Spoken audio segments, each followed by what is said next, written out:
for cloud technology in your organisation, and maybe also just give a bit of background on your organisation and how it connects to cloud. So, hi to everyone. You probably ask yourself what is SETI and why it's connected to a TV.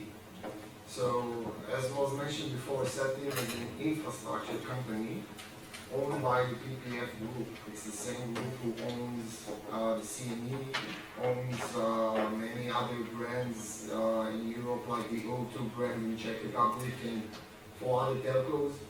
So we are actually, we're building in the last years the infrastructure in the cloud in order to provide TV services to the telco, broadcasters, etc., and we are having like a, let's call it a solution which is used by already like 5 telcos and some broadcasters in Europe. And the whole idea was to build a solution in the cloud which will allow us easily to roll out solutions in different countries, different languages, different front ends, etc., etc. So the cloud for us is an essential resource in order to be able to maintain the TV service, let's call it in a telco level. And we were talking before that about challenges, about football, about in the Czech Republic I learned that the religion over there is hockey, which is even more complicated than football because there is more than one break, etc., etc. So we will get into the details later, but the whole idea is that the cloud is the mission, like important resources for us in order to build a solution and to roll it out in many different countries.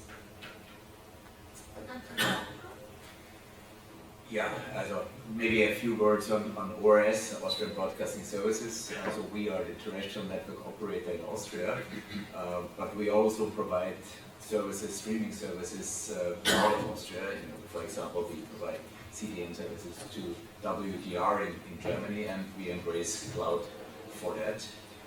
And I personally have been in the industry for over 20 years, and we've seen 2 major changes in the industry. So the first one was from analog to digital, DVB, and now it's the change from DVB to IP in the cloud. And I'm really looking forward to share my personal experiences with these kind of transformations.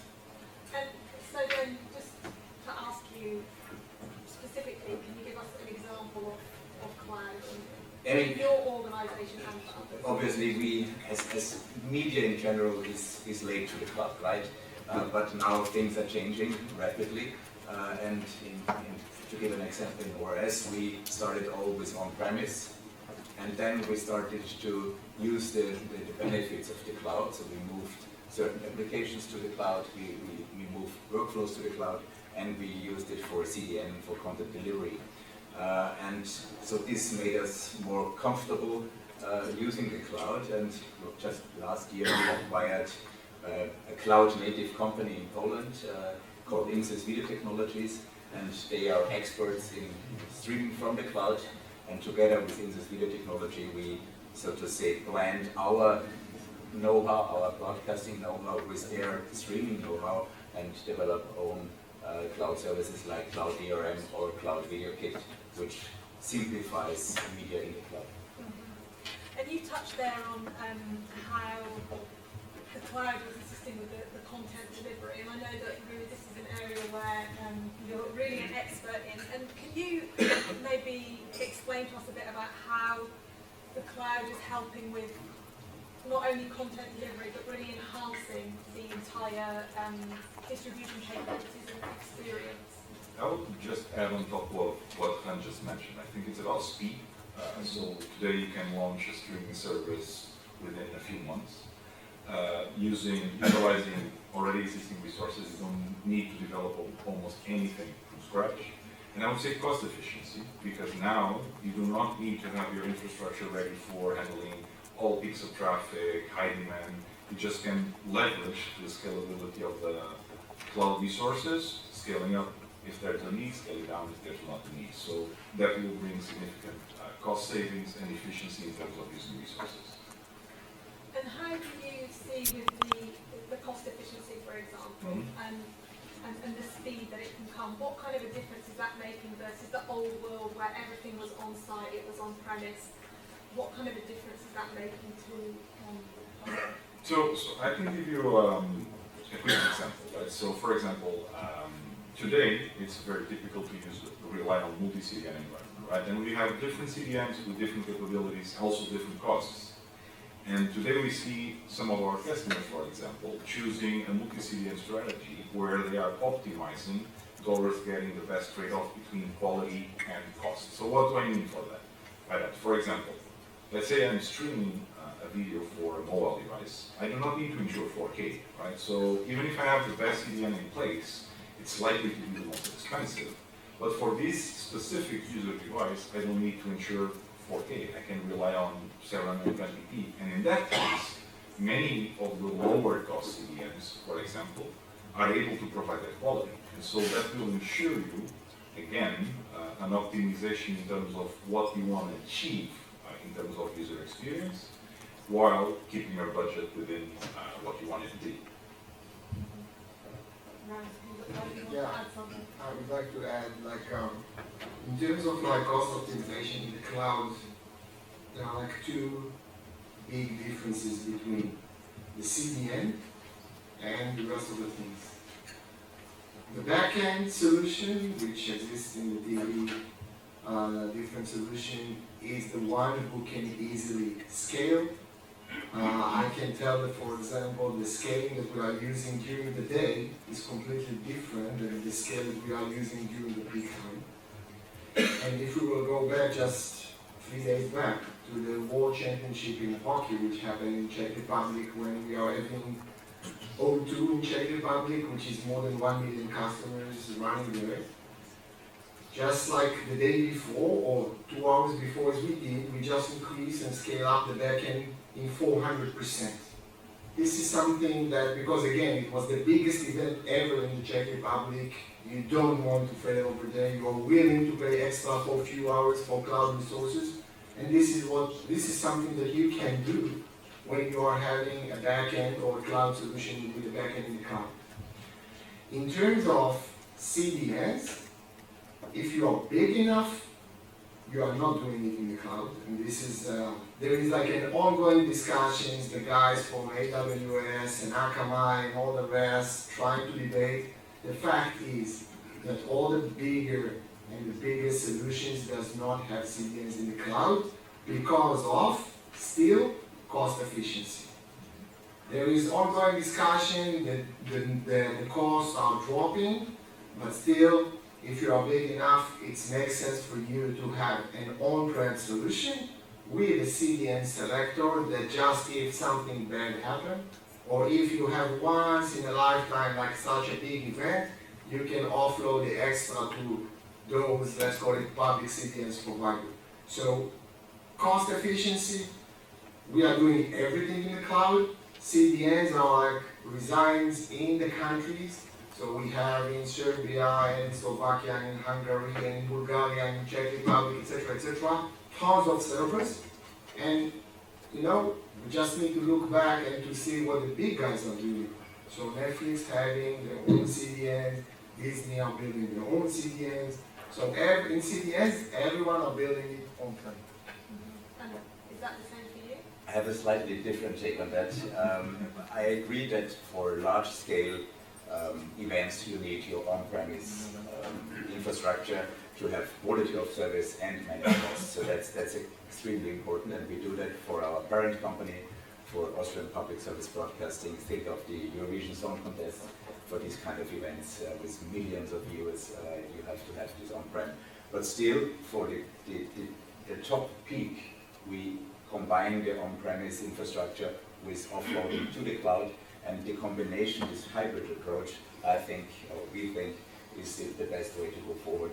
And we've demonstrated this in the past. But I assume you're doing the same for the very high-end peaks, where you don't have to invest all the servers beforehand. And Rand, you touched on the point of scalability, which is really, really important for you. What if you look at peak understanding the benefit of you and using the cloud in that instance and having that ability to scale up. So when you are like operating a TV service for the telcos or also for others, there are like specific events that is like actually written on your hand that you need to be concerned about. Is the football matches usually. I learned that hockey is like really, as I mentioned, a religion in Czech Republic. When I came to the Czech Republic, I thought that hockey is just a football and rollerblades, but it's not. For them, it's like something huge. They are like addicted to it, and like it looks like they are very good at it because they have just won the World Championship. So you need to scale up.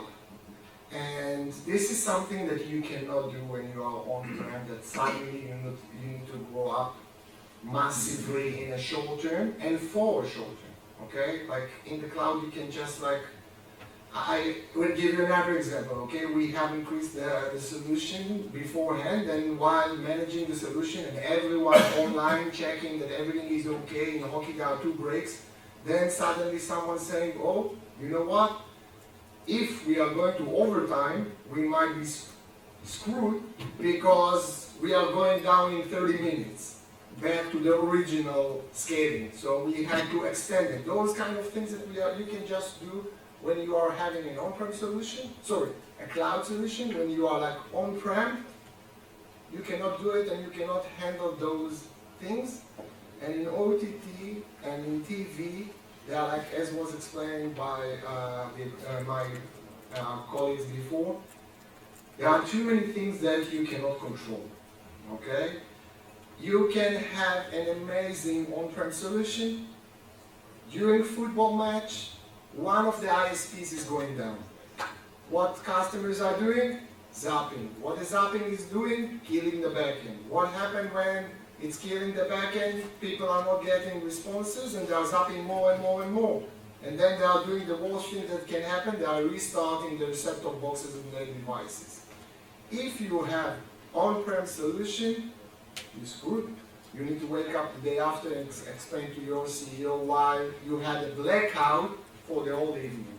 If you are having a backend in the cloud, 2 minutes, you are upscaling. People had some error messages for 2 minutes and you are back on.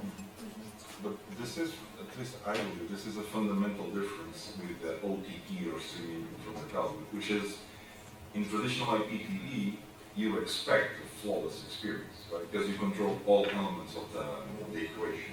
When you come to OTT, things like buffering, stream errors, that kind of phenomena is something that you don't have at all in an IPTV. And as you just mentioned, you don't control it. So you need to rely on the cloud to basically get the redundancy, the fallback, and the protection in face of these events.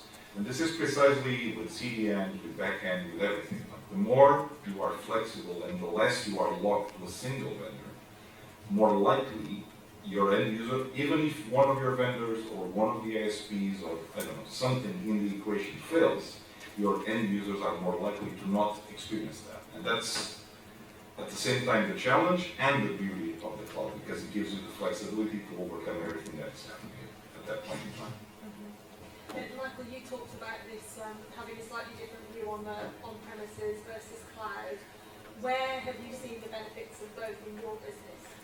I think it's always about finding the right balance. So you have to know your business well, you have to know when and to which amount the usage is stable, and for that you plan for on-premise, and then you have to anticipate where are the peaks, which is not always easy to do. If you think of the pandemic or political disruptions, these peaks might happen all of a sudden, and then you have to be able to scale up, and that's where the cloud comes in a very short period of time. Yeah. And talking about quality of service and quality of experience, so we, as an operator, we are sometimes in the situation where we have to find the needle in the haystack, and here the cloud enables us to really log into systems in real time and come down to the root cause more quickly. And that's, I think, a major factor to improve quality of service. Visibility, exactly. Not only from the the entire workflow, but actually from the end user experience, right? So very well known OTT solutions, you can expand your visibility in terms of user experience and also the customization that you can provide to your end user. And this is, at least for me, this is a super key factor in whether deciding or not to move to a streaming from the cloud and OTT service. That's precisely the customization and optimization, everything that you want to do with your end users. That's the fundamental piece of the puzzle. Yeah, that's interesting. That's exactly what I was just about to ask about, which is aside to the scaling, the technical, the user experience you can give in terms of this, I suppose, continuity.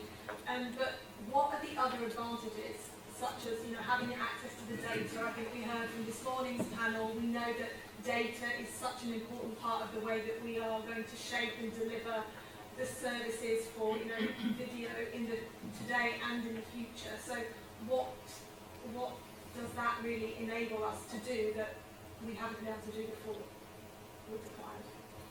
So actually, when I came over, I thought that I'm one of the oldest people in the OTT industry, but then I realized from the panel over here that they were ahead of me. So one of the challenges in OTT that you don't know, okay? People are calling and complaining. It can be on a day-to-day basis that customer X is calling and saying it's not working. And then like the customer care representative asks, why is it not working? I don't know, the TV is not working. So you don't really know what is not working because there is the network thing, there is the front end and the back end and the CDN. And there is, guys, the battery and the remote control are not working. There are tons of things that cannot work, and the customer doesn't know the reason. This is one thing that you need to handle. And the second thing, if something bad happened, you need to react quickly and to identify quickly the root cause. And again, you don't know. When we started in 2013, back then it was in Israel, when we had outages, I was getting calls, it's not working. Okay, what is not working? Everything is not working. So we have developed back then the ability to collect tons amount of information from the customers. And back then it was sending it, I'm talking 2013, to servers that we had. But what we did lately, like in setting, is that we are sending everything to the cloud. Usually in the OTT world, people are monitoring the video experience, which is one thing, but it's just one thing.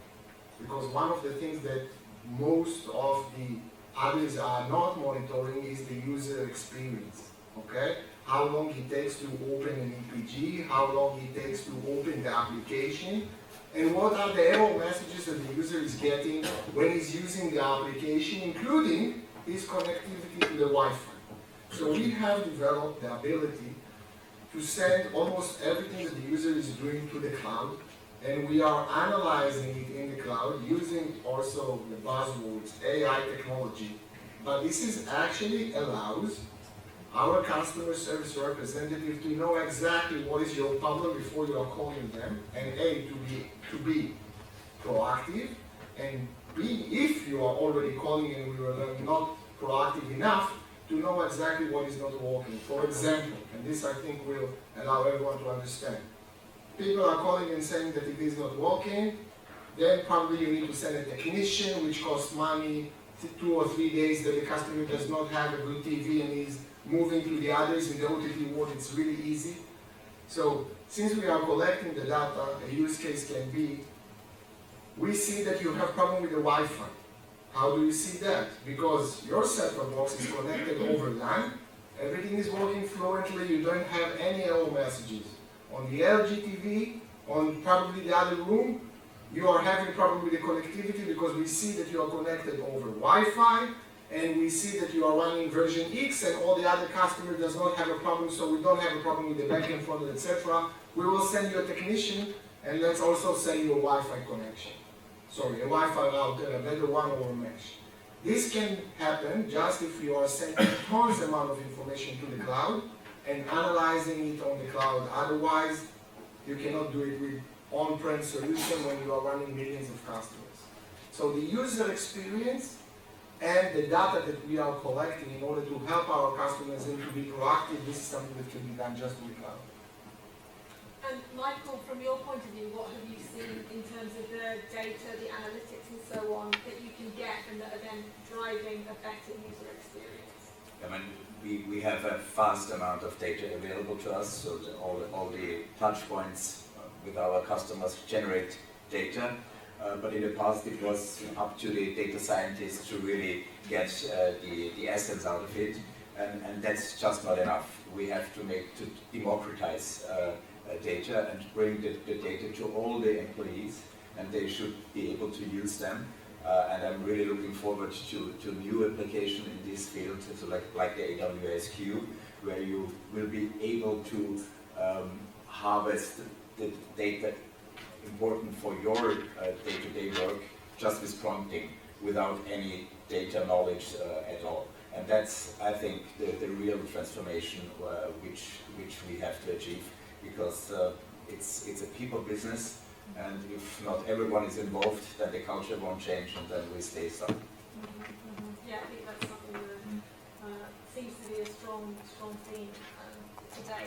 And so, kind of gathering this overall, obviously, Ran and Michael, you run your own services from the cloud, but you also provide those to third parties as well.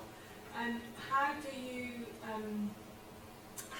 how quickly are you now able to get something to market, for example, that it would have been 2 or 3 years ago using a cloud solution? So let's say you come in and you want to launch either something new over IP or streaming. How much quicker is that than it used to be? I mean, we can give an example of again, from the pandemic. So the Austrian Parliament wanted to launch a video on demand platform, and this was in the middle of the lockdown, and we were able to ramp that up and to provide the services to the Austrian Parliament within weeks. That wouldn't have been possible if we relied on-premise infrastructure, and this in addition gives you the flexibility to not have any fixed costs. So this was a very good example. So I always say pandemic is the chief digital officer, the transformation officer, or it was in the past, and now we have to keep up with this speed. And of course, when it comes to innovation, the cloud enables you to deploy features, codecs faster. And if things do not work, and I think that was a main message from the first panel, the hardest thing is always to shut down things that do not work. And now, so the hurdle to take things down, to switch them off is lower as you don't have any fixed cost anymore. So it's fail often, fail fast, but fail cheaply. Yeah, so it's really providing a lot more flexibility in the way that you can approach, test out new business models in a sense, and with a much lower level of risk in many ways, and really high speed. And Ran, in your organisation, thinking about the multiple markets that you look after, does that, or do you have any examples of how that's enabled you to replicate something from one market to another very quickly, or decide that you have a strategy and we want to quickly scale it across markets? So our strategy was from day one to build something which is pretty much generic and extremely configurable with everything is like kind of a feature flag, so every customer can decide what to turn on and what to turn off. So we built it. After we built it and successfully launched the first one, we launched 4 countries in 6 months. So 4 telcos, because again we are owning the O2 in the Czech, and we are owning some like a brand called Getel in the other countries, which was before that like Telenor. Like mobile customers, telco, that we had mobile only and then moved to TV. So using the cloud and the fact that we build a generic solution allowed us just to replicate it with minimal testing just for the BSS systems and rolling out, as I mentioned, 4 countries in 6 months. Yeah, that's Yeah, extremely impressive. I lost a lot of hair.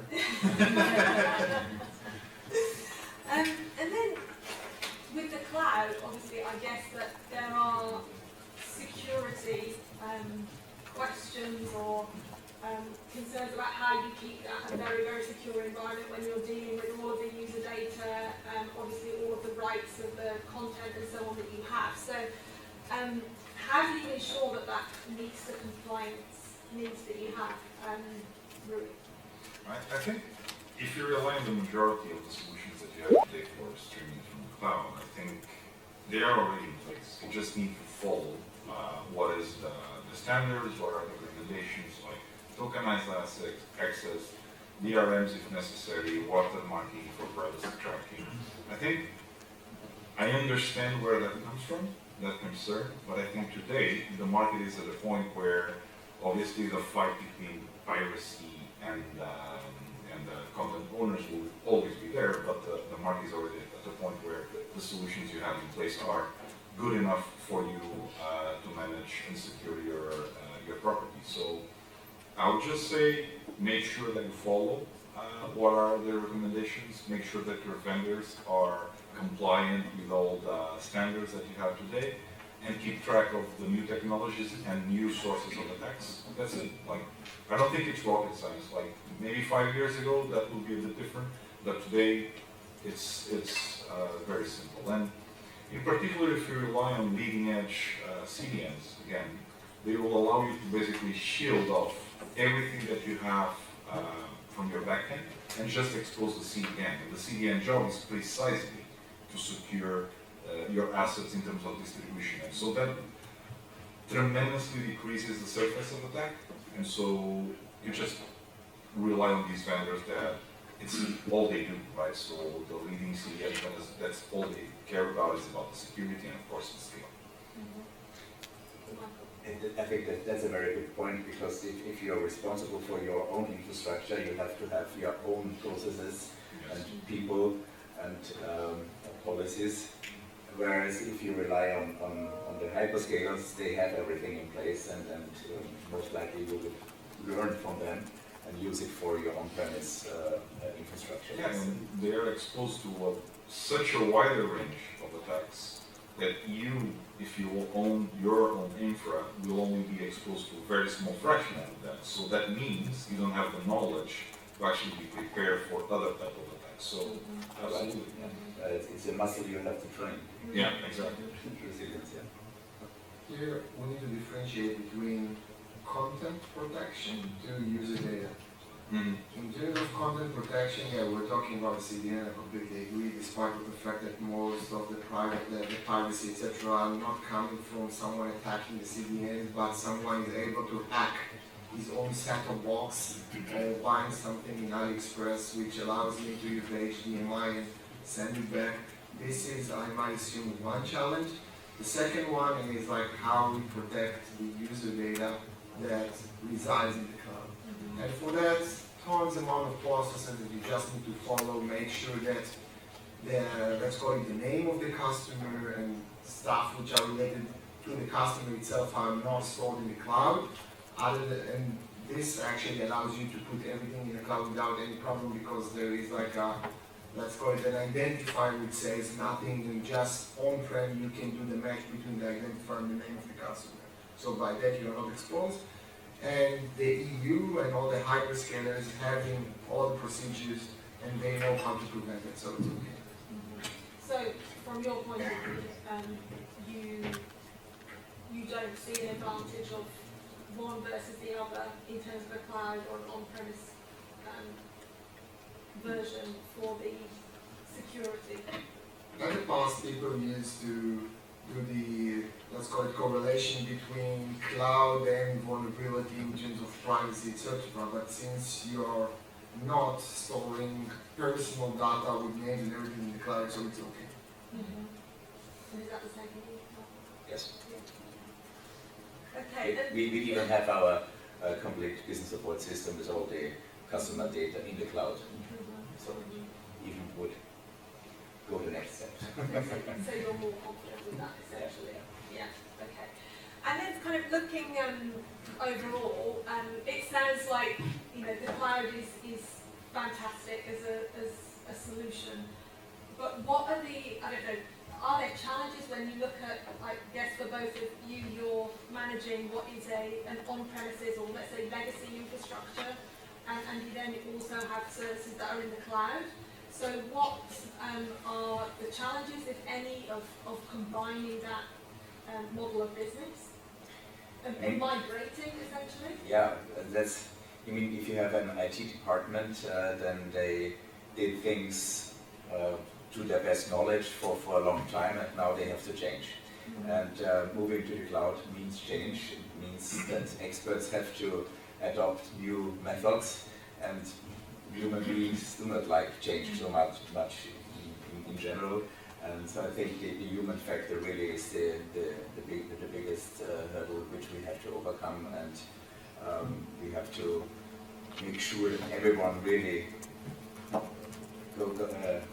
follows this track and is not left behind. Otherwise, the culture wouldn't change, as I said before. And it's not enough to have a specialized cloud team, and the rest still stays in the legacy. And so, do you see on the other side of it there being, this is for you, around how do you manage that risk of being locked in with certain vendors then when you've got a lot of solutions in the cloud that are not in-house? How do you manage that agility so that you can then service the business for the 5 to 10 year outlook? So actually it's a leverage that we as a customers can use. I think that when, I might assume all of us are walking through IBC in September, everyone doing everything, everyone are in the cloud, everyone are perfect, but the reality is not.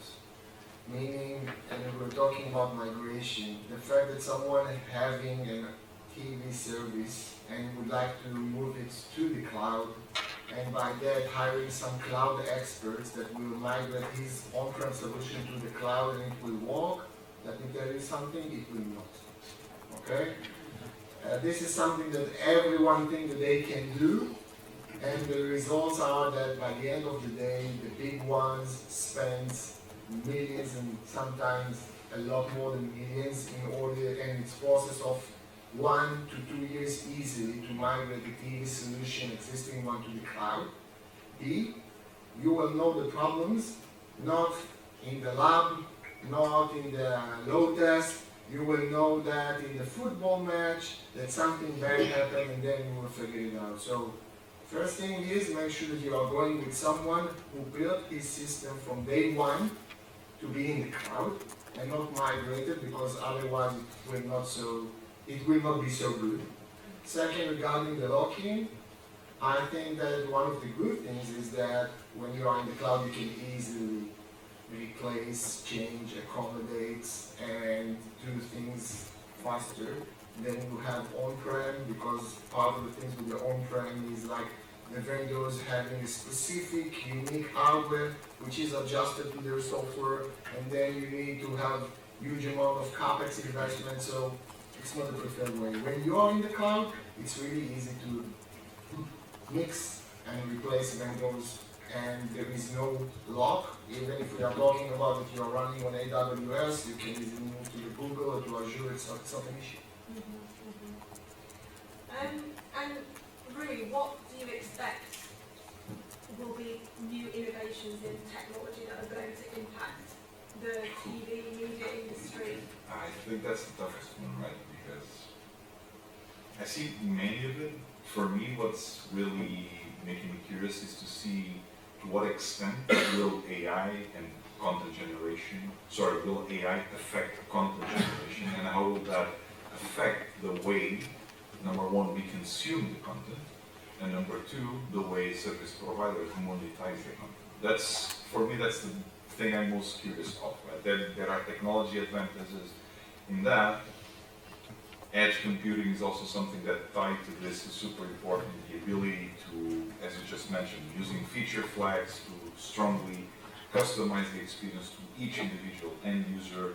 Not only customize the experience, but with AI, we might be able to customize the content itself. And so I think that's the toughest question to answer, because the pace at which we are seeing this space evolving, it's very hard to predict what's going to happen in the next couple of years. Michael, what do you like to say? I mean, in the next decade, we'll see that IP drives production and distribution, And even if you think of the good old terrestrial antennas, they will speak IP language. And there is a huge discussion here in the UK whether the unicast streaming would be sufficient to cover the whole nation. And the assumption is that it's not, even in 10 years' time, it wouldn't be sufficient. And here we strongly believe that we need all means, technical means, to distribute signals. And 5G broadcast is one of these new technical standards, innovative technical standards, which are IP-based, but still rely on the terrestrial antennas. And this infrastructure is perfectly positioned to provide this basic service to the whole country, and is easily combined and augmented with unicast streaming, because they speak the same language, so you don't have to bridge from DVB to IP anymore, and this creates a great user experience. So that's what we are most excited about, and we run one of the largest 5G broadcast rights in Vienna. Yeah. I was reading about that. That looks very interesting how that actually works in a totally different way to the traditional broadcast methods. So, yeah, Ran, for you, where do you see the biggest changes in innovations coming?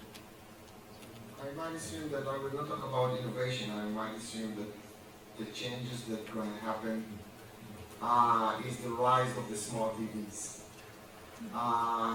10 years ago, people were saying set-top box are already dead, and we are 2024, everyone is selling still selling set-top boxes. And the set-top boxes are here to stay, but not because of the technology, but mainly because this is what the telcos want.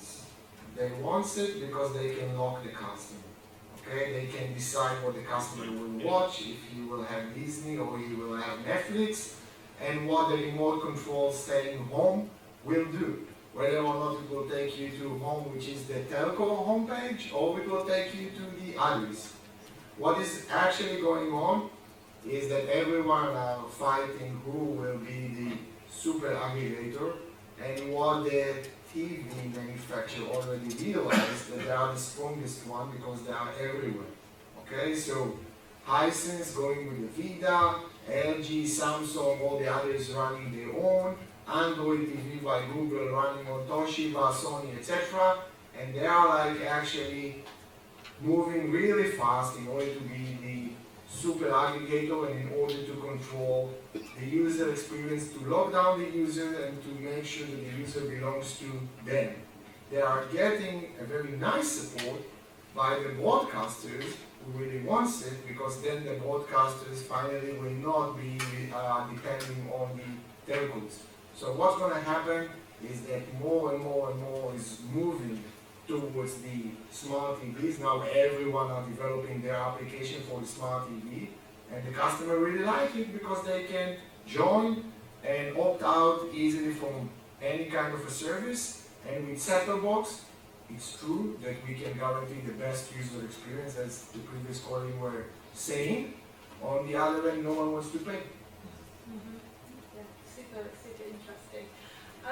So, just quickly to open it up to the floor, if you've got any questions for our panelists.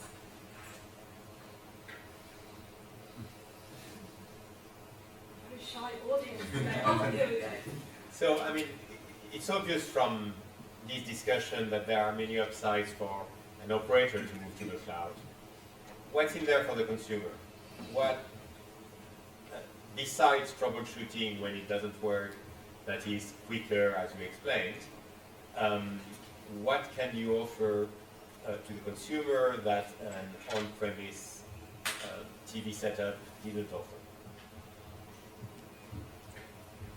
Let's start with content discovery.